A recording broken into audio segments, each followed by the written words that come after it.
todos. O nosso Paulo, quando estava aqui e não via o Márcio, eu não me admirei, porque quando se vem cá para cima, um dia eu convido os homens a um dia experimentarem o que é vir cá para cima, e de facto o nervosismo é muito grande. Eu não consigo deixar de ter as mãos geladas todas as vezes que subo cá acima. É uma responsabilidade muito grande anunciar a palavra de Deus, ao contrário daquilo que a gente lá fora, né? Nas empresas, muitos há que já estão à vontade em falar, mas aqui é sempre muito, muito difícil e a responsabilidade é muito grande. Que o Senhor assim nos ajude e vamos começar por orar. Senhor nosso bendito e amado Pai, nós queremos te dar graças, Senhor, mais uma vez pela tua palavra. Te damos graças, Senhor, por cada filho teu aqui presente, Senhor, e que nesta manhã, Senhor, propôs no seu coração vir a ouvir a tua palavra, ouvir-te, Senhor. E nós te pedimos que sejas tu a dirigir todas as coisas e que possas ser tu a falar aos nossos corações, Senhor. Te agradecemos mais uma vez e que sejas tu a conduzir tudo no santo nome do teu Filho, o nosso Senhor Jesus Cristo. Amém. Eu a semana passada passei uns diazinhos muito bons na casa do Samuel e da Mariana e tivemos grandes conversas, foi muito bom, foi precioso. É sempre precioso quando nós estamos com aqueles que amam a Deus e que quando as conversas sempre corroboram e vão de encontro àquilo que a gente gosta, que é falarmos das coisas do nosso Deus. E o Samuel veio nos visitar, para mim foi eu sabia que ele vinha, mas ele levou comigo toda a semana e agora ir outra vez o Nando, mas é assim, Sami, olha, mas graças a Deus por isso. Sabem que ainda esta manhã, quando ouvi o nosso irmão Zé de Carvalho falar, e pá, eu pensava assim, pá, mas podia ser o Zé, naqueles 5 minutos que ele falou ali, ser os 5 minutos aqui, que era uma mensagem, para mim foi uma mensagem. O Senhor falou-me verdadeiramente ao meu coração aquilo que ouvimos hoje de manhã aqui no culto, na ceia. E o nosso Zé falava de algo muito importante, que é aquilo que deve caracterizar um homem de Deus. E aquilo que deve caracterizar um homem de Deus deve também, e o quão importante nos deve caracterizar no nosso dia-a-dia, naquilo que nós fazemos. E o Zé falava de que não são só aqui 30 minutos ao domingo, em que nós estamos focados, em que estamos a adorar o nosso Deus, mas a nossa adoração deve ser permanente. Na sexta-feira, o nosso irmão Marco Swaim falou na questão da obediência e na adoração ao nosso Deus. Sabem que uma das maneiras como nós adoramos o nosso Deus é a obediência. Se nós não obedecermos ao nosso Deus, certamente não o estaremos a honrar e não o adoramos em verdade. Eu queria abrir um dos salmos preferidos, queria-vos falar um pouco. Se não tiver tempo de falar tudo, paciência, logo falarei o resto noutra oportunidade. O Salmo 127. Gostava que abríssemos no livro de Salmos, o Salmo 127.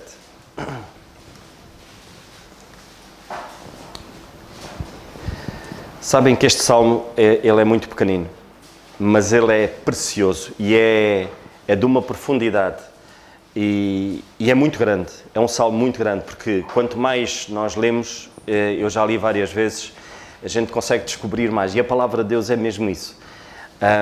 E sabem que o inimigo das nossas almas, ele quer cegar o nosso entendimento. E como é que ele nos cega o entendimento? Com o pecado.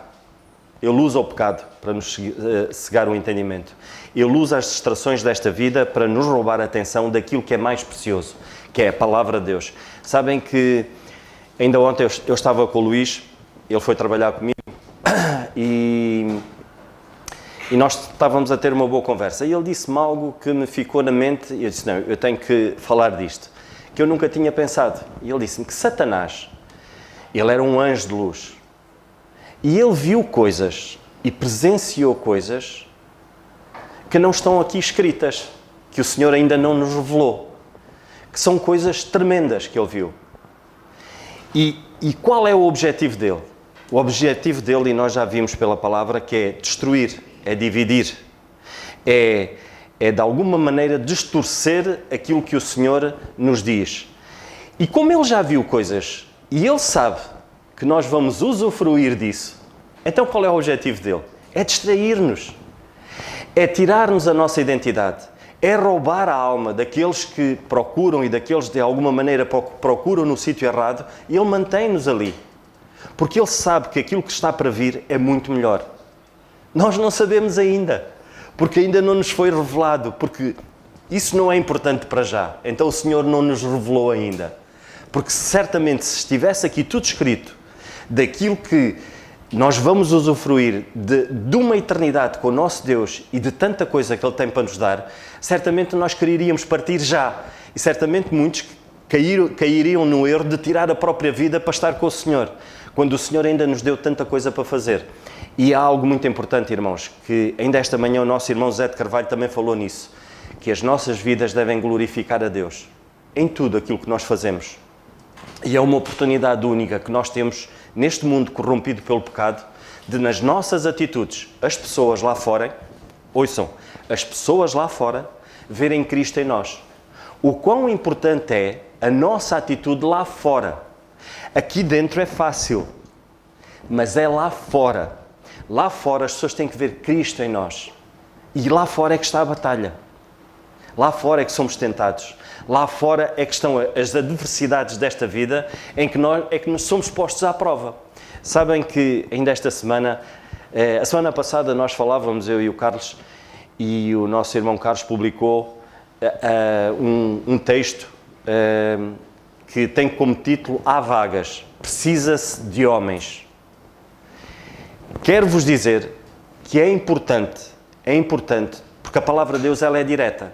Sabem, cada vez mais há aquela questão de que nós devemos ser politicamente corretos. Há muito isso. E então, às vezes, sem querer, nós transportamos isto para aqui. Para não ferir, para não magoar, mas a palavra de Deus é esta. Em primeiro lugar, ela fala-me a mim. E nós devemos ser verdadeiros, devemos ser íntegros na palavra. E aquilo que a palavra diz é aquilo que nós devemos anunciar.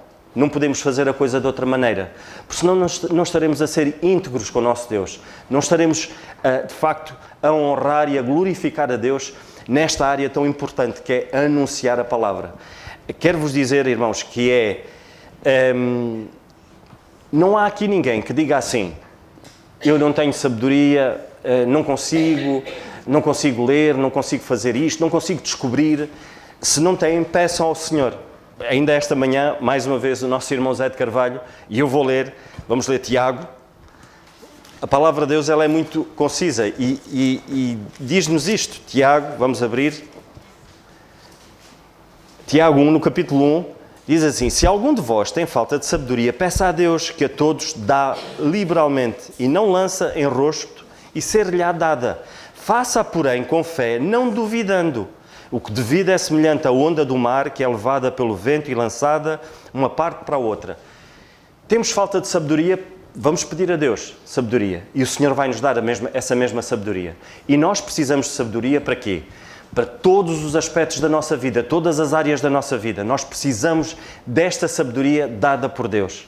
O Senhor dá. Ele está aqui a dizer: peçam, eu vou-vos dar. Mas não duvidem.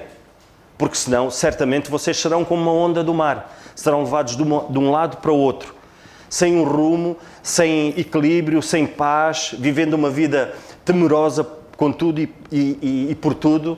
E este é o segredo. Eu tenho falta de sabedoria. Senhor, eu não consigo arranjar solução para isto. Mostra-me, por favor, mostra-me. E é orarmos, orar sem cessar. O quão importante é. Isto tudo para quê? Esta introdução para quê? Vamos ler o Salmo 127. Este Salmo 127 é um salmo que fala-nos dos 3 P's, que é o projeto de Deus, que é a família, a proteção e a provisão. Se nós lermos, são poucos versículos, mas depois vamos esmiuçar um bocadinho isto, se tivermos tempo para tudo, mas vamos ler então o Salmo 127. Se o Senhor não edificar a casa, em vão trabalham os que edificam. Se o Senhor não guardar a cidade, em vão vigia a sentinela. Inútil vos será levantar de madrugada, repousar tarde, comer o pão de dores, pois assim dá Ele aos seus amados o sono. Eis que os filhos são a herança do Senhor e o fruto do ventre, o seu galardão. Cada frecha nas mãos do valente, assim são os filhos na mocidade. Bem-aventurado o homem que enche deles a sua aljava, não serão confundidos quando falarem com os seus inimigos à porta. São apenas 5 versículos com uma profundidade tremenda. E eu queria, desde já, antes de entrarmos neste projeto maravilhoso da parte do nosso Deus, lá está, o arquiteto da família. Agora vocês imaginem, precisamos de fazer uma casa. Muitos de nós gostaríamos de um dia ter um terreno e construir uma casa à nossa medida. Mas nós vamos precisar de alguém, de facto, que entenda da matéria, que saiba projetar, que saiba calcular, porque existem coisas que têm que ser calculadas, há algo que tem que ser projetado, tem que ser alguém entendido. Um engenheiro, um arquiteto, que possa nos passar então todo o conhecimento e que possa acompanhar a obra. É por isso que existe um arquiteto, aquele que desenha, e o engenheiro acompanha, para que tudo possa ser feito de acordo com aquilo que foi estabelecido. Porquê? Pelo projeto. Tudo o que sai fora do projeto, esqueçam, vai dar raia. Mais tarde ou mais cedo dá raia. Deus projetou a família. Temos que seguir este projeto. Não há outra maneira. Sabem que há pessoas que às vezes fazem as coisas por conta própria, seguem atalhos numa construção. E então dá para ver isso. Dá para ver isso porquê? Porque muitos negligenciam nos materiais. Não ouvem o engenheiro nem o arquiteto e negligenciam nos materiais. Não usam aquilo que deveria ser usado para o alicerce. Não conseguem procurar e ver quais são os terrenos apropriados para construir. Onde é que se está a construir? Qual é a base? Depois disso, há muito mais outras coisas que se possa negligenciar. E vão fazendo as coisas assim. Outros fazem as coisas à toa. Outros que não. Procuram recursos onde não deviam procurar. Sabem que quando se vai a uma obra, às vezes a gente consegue perceber, alguém que entenda um bocadinho consegue perceber, há uma teoria que se chama a teoria do cagaço, que é a teoria do medo. Peço desculpa pela expressão, mas é a teoria... Porquê que é a teoria do cagaço? Porque quando a gente chega à obra, uma coisa que é feita com coisas simples, e lá está, e o Senhor às vezes fala-nos de uma maneira simples. Quando a coisa é para ser feita de uma maneira simples, a coisa é feita, um resto de chão leva alicerces que dava para pôr um quinto andar. Gasta-se demasiado tempo, gasta-se demasiado dinheiro em coisas que seriam muito mais simples e que se faria o mesmo. Então vai-se buscar recursos onde não se deve buscar recursos. E às vezes é assim com a família. Queremos constituir família e não queremos ouvir Deus. E vamos ouvir outras vozes. E depois sobrecarregamos demasiado o nosso lar. Demasiadas regras baseadas naquilo que os homens dizem. Mas quero-vos dizer que o projeto dado por Deus, ele renova-se sempre, sabem? Ele acontece naturalmente, as coisas vão acontecendo naturalmente, porque é o Senhor que está no comando. E quando é o Senhor que está no comando, e quando nós lhe damos de facto, temos falta de sabedoria, vamos lhe pedir com fé, vamos lhe dar então o comando das coisas, as coisas fluem de uma maneira diferente. É o Senhor que vai projetando a cada dia, é o Senhor que nos vai mostrando de facto para onde é que nós devemos ir. Às vezes o próprio Senhor fecha-nos portas, às vezes abre-nos portas. É Ele que nos dá a proteção, é Ele que nos desvia muitas das vezes de cometermos erros e é Ele que depois dá a provisão. Vêm os filhos, que é algo maravilhoso, que é a herança do Senhor e tudo mais. Vamos já falar um bocadinho acerca disso. Mas quero-vos falar desta palavra que diz: se o Senhor não edificar a casa, se o Senhor... Eu não sei se todos vocês que estão aqui já têm o Senhor como vosso Salvador. Se o Senhor, se vocês não entregarem a vossa alma ao Senhor, cuidado, é preciso, é urgente. Há coisas urgentes. Sabem que o nosso Deus é um Deus que não é um Deus de pressas. Mas isto, a urgência de nós entregarmos a nossa alma a Deus, porque a palavra de Deus diz que o dia tem que ser hoje, porque nós não sabemos o que é que nos vai acontecer daqui a 5 minutos. E só há 2 caminhos. Há um caminho que é aquele que é maravilhoso, é nós partirmos desta vida seguros de que o Senhor é o nosso Deus, de que o Senhor Jesus Cristo pagou um preço muito alto. Ele pagou um preço, não havia necessidade. Imaginem, se fosse eu Se fosse eu pôr-me, geralmente diz, pá, se nos acontece qualquer coisa, o que é que o Senhor Jesus Cristo faria no teu caso? Nesta situação, o que é que eu faria se fosse Deus? Pá, então, eu crio o homem, dou-lhe tudo e ele nega-me. Pá, então estejam por vossa conta. O Senhor não fez isso. O amor do nosso Deus é tão grande, tão grande, tão grande, que sendo nós inimigos, não querendo nós nada com Deus, mas o amor dele é tão grande, que ele veio à terra. Ele disse, não, eu vou lá. Para que eles possam ver que eu vou passar pelas mesmas dores. Através do Senhor Jesus Cristo, Deus desceu à terra. E ele esteve aqui, ele viveu, ele sofreu. Ele teve fome, ele teve sede, ele passou aquilo que mais ninguém passou. Havia necessidade, ele tinha necessidade disso? Não. Mas esse é o amor do nosso Deus. E o que é que ele fez? Havia algo muito importante que tinha que ser feito. Os meus pecados. O que é que eu iria fazer com os meus pecados? Eu não me podia apresentar a Deus assim. E Deus é um Deus justo. Eu teria que ser condenado. E Deus assumiu as minhas culpas através do Senhor Jesus Cristo. O Senhor Jesus Cristo foi àquela cruz e levou o meu pecado. E ele hoje diz assim, olha, foi o que eu fiz. Aproveita esta oportunidade, é única, é a minha graça, revelada através do Senhor Jesus Cristo. Aproveita e aceita. Sabem, se não for o Senhor, se não for o nosso Deus, se nós não entregarmos a nossa alma a Deus e dizer assim, Senhor, está aqui, eu rendo-me aos teus pés, eu creio verdadeiramente que tu morreste pelos meus pecados, então eu tenho a vida eterna. Isto dá-se assim. A salvação, ela é imediata. Percebem? É tão simples, que as pessoas, lá está mais uma vez, utilizam a teoria do cagaço. Complicam. As pessoas complicam. Querem pôr novos rudimentos, querem pôr regras, querem pôr isto e querem pôr aquilo, para que de facto eu tenha... Para quê? Para que haja algum mérito em mim. A soberba humana é assim. Eu tenho que fazer alguma coisa. Eu não tenho que fazer nada. Eu só tenho que crer que o Senhor Jesus Cristo morreu pelos meus pecados. Ponto! É só eu crer nesta verdade. E vai-se fazer luz na nossa vida. Fez-se na minha. Havia coisas que eu não entendia.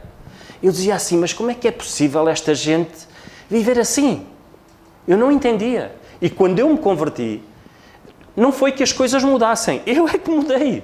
Eu de repente pensei, está tudo mudado. Não, eu é que mudei. Eu comecei a perceber de facto o sentido desta vida. Eu comecei a perceber de facto qual é o projeto que o Senhor tem.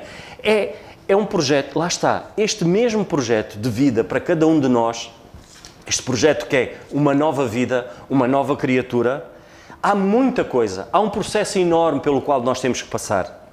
Mas sabem de uma coisa? Deus nunca irá fazer aquilo que nós temos que fazer.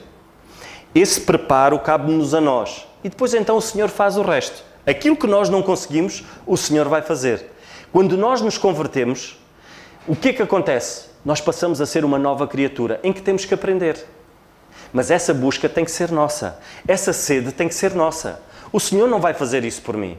Porque senão, sendo uma nova criatura, por exemplo, nós temos ali o Joel, é uma criatura nova, tem mesinhos, então bebe leite, ele precisa de crescer. E estão os pais a dar-lhe então os mantimentos e tudo aquilo, o suprimento que ele precisa para crescer.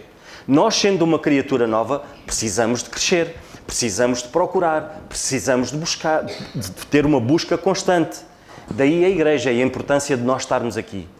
Sabem que uma das coisas que Satanás quer, como nós já vimos, ele viu coisas que nós não vimos, e ele sabe, e ele quer nos roubar isso. A primeira coisa é a alma, e nós já vimos como é que nós tratamos da nossa alma com o nosso Deus. Crer unicamente no nosso Senhor Jesus Cristo, como nosso Salvador. Ou seja, o Senhor pegou nas nossas culpas e disse, olha, tragam cá, são minhas. Sabem uma coisa? A minha santidade está aqui. Toma, é grátis. Está aqui a minha santidade. E se eu pegar nesta, se me revestir da santidade do Senhor, mas eu tenho que receber de livre e espontânea vontade. E eu tenho que crer nesta verdade.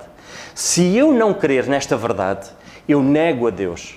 Não me adianta que eu dizer que eu acredito em Deus. Satanás também acredita em Deus. Ele esteve lá, ele viu, mas eu preciso crer no amor.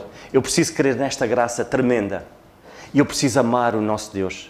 Perceber de facto o valor de uma alma. Satanás sabe o valor de uma alma. Nós não sabemos, digo-vos já. Não sabemos que vale muito. Mas Satanás sabe disso. Daí ele não parar, estar constantemente em desviar-nos, em desviar a atenção para nós não anunciarmos a palavra.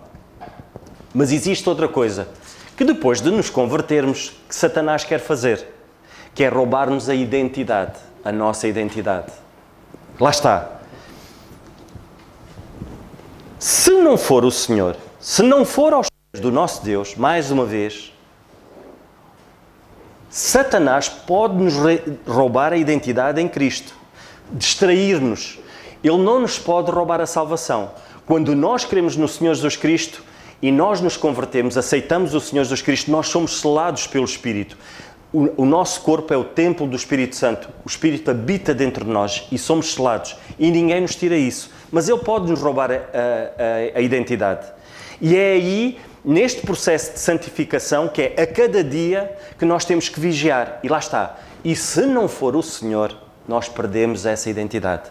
Não se esqueçam, se não for. O Salmo 124 diz assim: se não for o Senhor que esteve ao nosso lado, ora de Israel, se não for o Senhor que esteve ao nosso lado, quando os homens se levantaram contra nós, eles então nos teriam engolido vivos, quando a sua ira se acendeu contra nós. Se não for o Senhor, Satanás quer nos engolir vivos.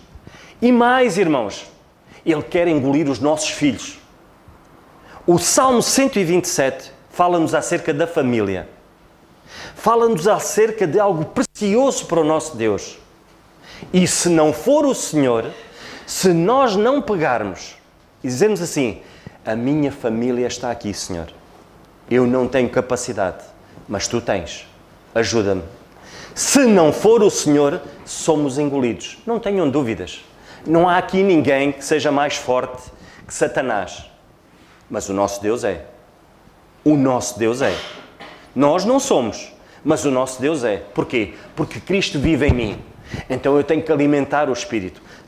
Sabem, conta-se muito isto, e vocês já ouviram muitas vezes, mas eu volto a dizer: se nós tivermos dois cães, um cão preto e um cão castanho, e se nós alimentarmos só o cão castanho, o que é que vai acontecer? Quando os dois entrarem em luta, ganha o cão que estiver mais bem alimentado. Nós precisamos de alimentar a nossa alma, irmãos. Nós precisamos de alimentar a nossa alma através da palavra. Porque se não for o Senhor, nós vamos ser engolidos. A palavra de Deus continua.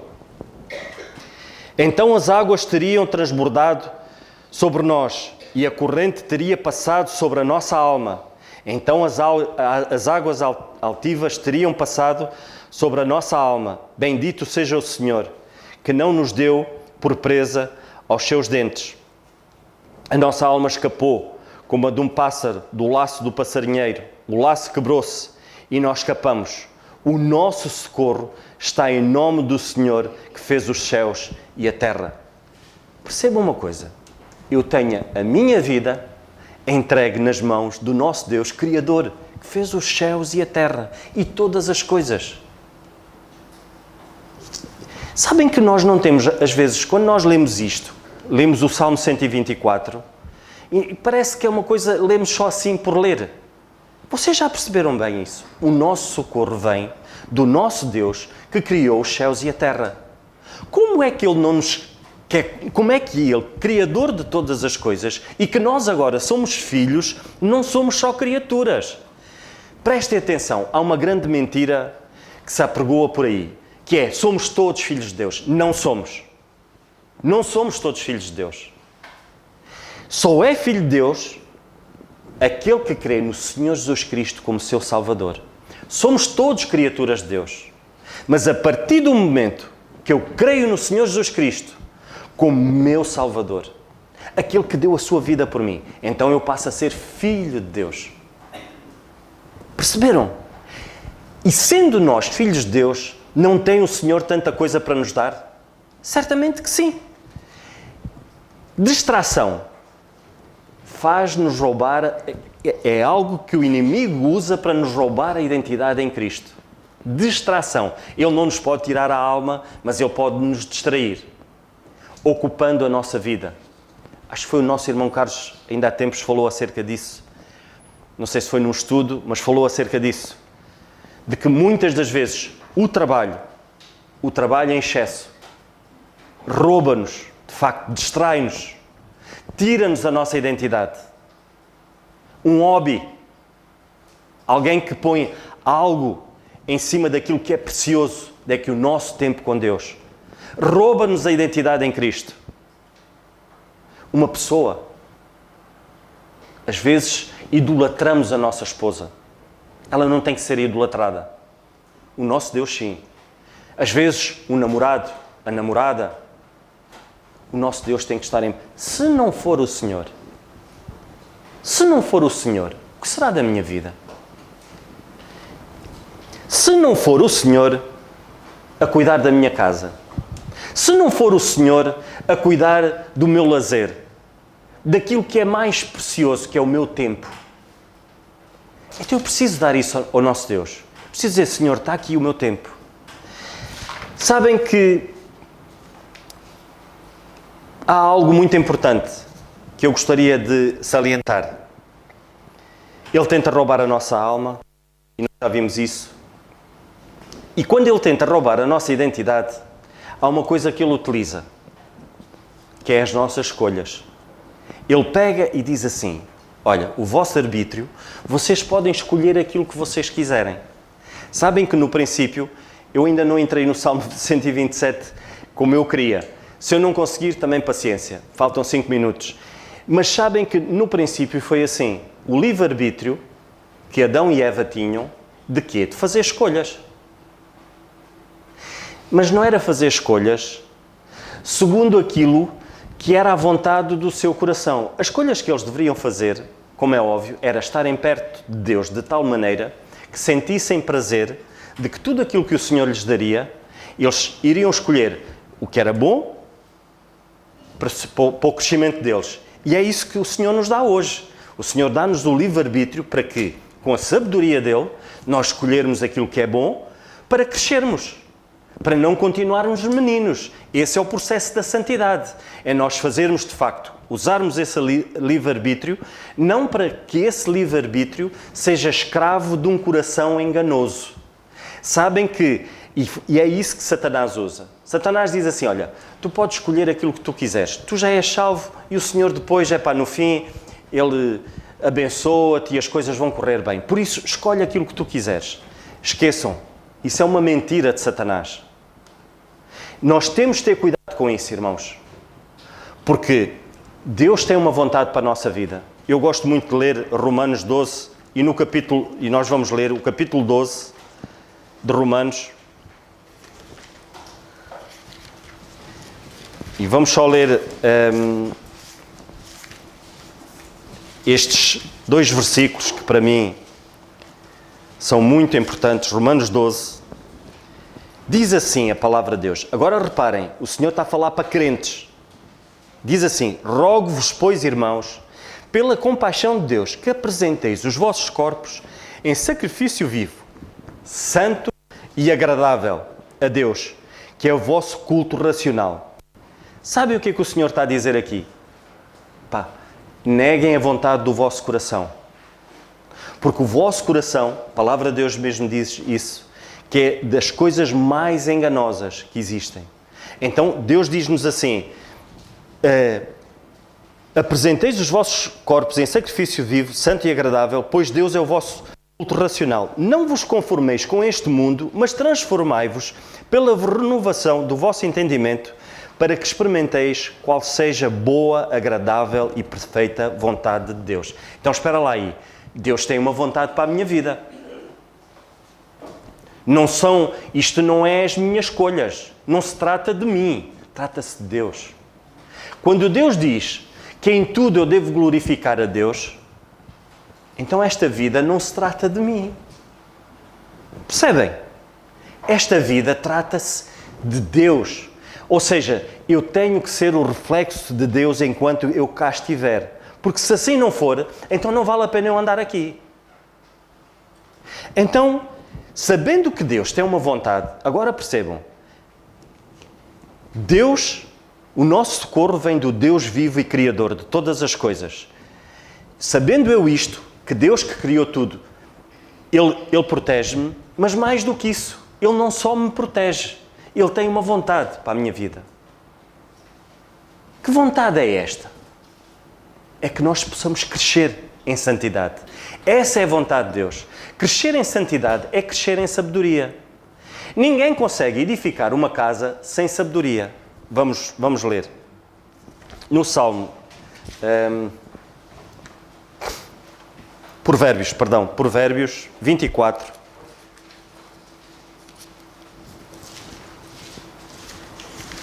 Provérbios 24. No livro de Provérbios, capítulo 24.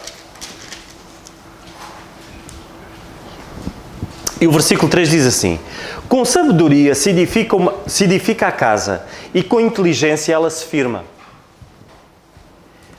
Então, se nós já sabemos que Deus tem uma vontade, e nós sabemos que essa mesma vontade de Deus passa por quê? Pela nossa santificação, por nós crescermos, e nós só podemos crescer na palavra, procurando a palavra, e é esta mesma palavra que nos dá a sabedoria. Sabem, e a sabedoria vem acompanhada da inteligência, porque aqui diz, com sabedoria se edifica uma casa, e com inteligência ela se firma. A inteligência é o quê? É nós pormos em prática a sabedoria que Deus nos dá. É nós sermos prudentes. A inteligência fala-nos muito acerca da prudência. Lá está, de nós podermos analisar, levar aos pés de Deus. Dizer assim, Senhor, eu pretendo fazer isto, mas olha, será que está de acordo com a Tua palavra? E nós temos que ver, isto aproxima-me de Deus ou afasta-me de Deus? Eu vou ser útil, porque lá está, porque esta vida não se trata de mim, trata-se de Deus. E tratando-se de Deus também trata-se dos outros. Será que eu serei uma bênção para aqueles que me vão rodear? Esta decisão vai-me aproximar dos outros? Vai fazer com que eu esteja mais perto? Que eu possa ser uma bênção para ti? Que Cristo possa refletir na minha vida? E é essa sabedoria que nós temos que procurar na palavra. E depois a palavra de Deus diz-nos: prepara fora a tua obra, no campo, e então edifica a tua casa. Lá está. Nós temos que, de facto, fazer a nossa parte. Nós não podemos querer que o Senhor faça a nossa parte, porque Ele não vai fazer. E a nossa parte é, de facto, crescer. É nós sabermos, de facto, qual é a nossa identidade em Cristo. É nós sabermos que, no papel de filho, em que vivo na casa dos meus pais, que papel é o meu? A palavra de Deus diz, honra o teu pai e a tua mãe.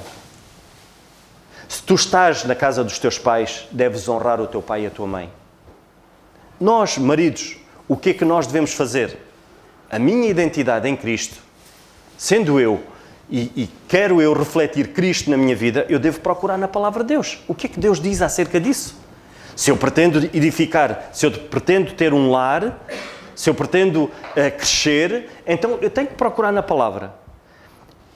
Quando aqui diz, prepara fora a tua obra e apronta no campo, e então edifica a tua casa, jovens, o que é que vocês têm feito?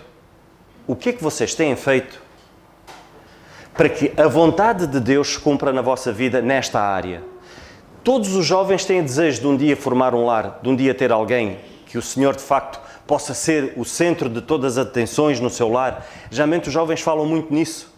Não, eu quero servir ao meu Deus, eu quero de facto que o meu lar sirva o meu Deus, quero ter alguém que me acompanhe para o resto da minha vida. Mas há algo que vocês têm que fazer. Vocês têm que estar no sítio certo. Não escolham. Não escolham. Estejam no sítio certo. Porque se vocês escolherem, digo-vos já, vocês vão escolher mal. Porque essa área é uma área que Deus quer cuidar, quer tratar. Porque sabem que o casamento, e quando nós falamos, quando entramos mais a fundo agora neste capítulo, o casamento é o segundo passo mais importante. Muitos há que o Senhor não tem este plano. E o próprio apóstolo Paulo diz, olha, se vocês ficarem como eu, mais tempo têm para o Senhor. E bênção será. E os outros serão abençoados por isso. Pode não passar por aí. Mas se passar por aí, mas lá está, prepara-te. Prepara a tua obra. Prepara-te. Porque se, como o versículo diz, prepara fora a tua obra. Porque se essa for a vontade de Deus, tu já estás preparado. Porque se não for, estás preparado para outro serviço que o Senhor te irá dar. Porque pode não passar por aí. Mas neste Salmo 127 passa por aí. Porque é um lar. Estamos a falar do Salmo 127. Então, não faça escolhas. Está no sítio certo. E se vocês estiverem no sítio certo, é esta vontade de Deus, que nós já lemos em Romanos, no capítulo, ela vai se cumprir. Mas é preciso estar no sítio certo. E aí não precisa. A conversão, sim. Nós precisamos de crer no Senhor Jesus Cristo. Já. Porque eu posso sair daqui e morrer. Caio aí, ou mesmo aqui cair e vou... E eu sei que eu vou para o céu. Porque eu sou bom, não. Porque eu tenho a certeza por aquilo que a palavra de Deus me diz. Porque eu creio no Senhor Jesus Cristo. Mas em relação às escolhas, não escolham. Estejam no sítio certo. Sabem porquê? Porque os pensamentos de Deus não são os nossos pensamentos. A vontade de Deus não é a nossa vontade. Então eu preciso esperar. Eu preciso estar no sítio certo. Eu preciso estar rodeado daqueles que me levem para mais perto de Deus. Já falamos nisso muitas vezes. Sabem qual é o meu melhor amigo? É aquele que me aproxima mais de Deus. Esse sim é o meu melhor amigo. Porque ele muitas das vezes vai-me dizer coisas que não é aquilo que eu quero ouvir, mas é aquilo que eu preciso de ouvir para crescer. Só assim é que eu cresço. Percebem? Então, o casamento é algo que Satanás utiliza para quê? Para que nós possamos fazer uma escolha. E geralmente nós vamos escolher aquilo que nos agrada mais ao nosso coração. Muitas das vezes, claro que nós podemos querer escolher, mas vamos levar a nossa escolha aos pés de Deus. Dizer, Senhor, está aqui, mas eu não sei se é essa a tua vontade. Mostra-me. Sinceramente, Senhor, eu preciso da tua sabedoria. Mas façam não duvidando. E se vocês fizerem isso, o Senhor vai vos mostrar. Quantos há que deram passos errados porque fizeram uma escolha errada? Não esperaram na vontade de Deus. Precipitaram-se. E não é essa a vontade de Deus. O Senhor não quer isso. Olha, irmãos, é assim. Eu vou ficar por aqui. Não vou falar nem do projeto ainda, nem da proteção, nem da provisão. Iríamos falar mais abertamente acerca dos filhos, da questão da provisão e dos filhos, o papel importante que as mães têm em relação aos filhos, de tornar os vossos filhos mais homens e das vossas meninas mais mulheres, de ensinarem os vossos filhos a respeitar as irmãs, de ensinarem os vossos filhos a priorizarem e, acima de tudo, a priorizar o que é a vontade de Deus dentro do próprio lar, quando logo de manhã obrigá-los a fazer a cama, porque obrigar um filho a fazer a cama é fazê-lo crescer. É com que a primeira missão do dia está cumprida. Vamos à segunda. Sabem que está comprovado cientificamente que quando uma criança, logo muito pequenina, começa a fazer a cama, há um estímulo no seu cérebro que faz com que a criança comece o dia a pensar, não, esta missão já está cumprida. Então isso capacita-o para dar o passo a seguir. Agora, uma mãe e um pai que não obriguem os filhos, eu estou a dizer para obrigarem, porque eles não vão querer fazer. Sabem que há muita, lá está, a teoria do cagaço, há muitos que se vão munir de ideologias de educação diferentes, porque há ideologias de educação diferentes que levam com que os pais não obriguem os filhos a fazer coisa nenhuma, e depois os frutos mais tarde nós vamos ver acontecer. Mas eu não vou, porque não dá para entrar agora aqui. Depois, numa outra oportunidade, nós iremos falar um bocadinho mais acerca destas três questões: proteção, projeto, proteção e provisão. E ficamos por aqui. E depois o Senhor logo nos mostrará numa próxima oportunidade. Paulo, faz favor.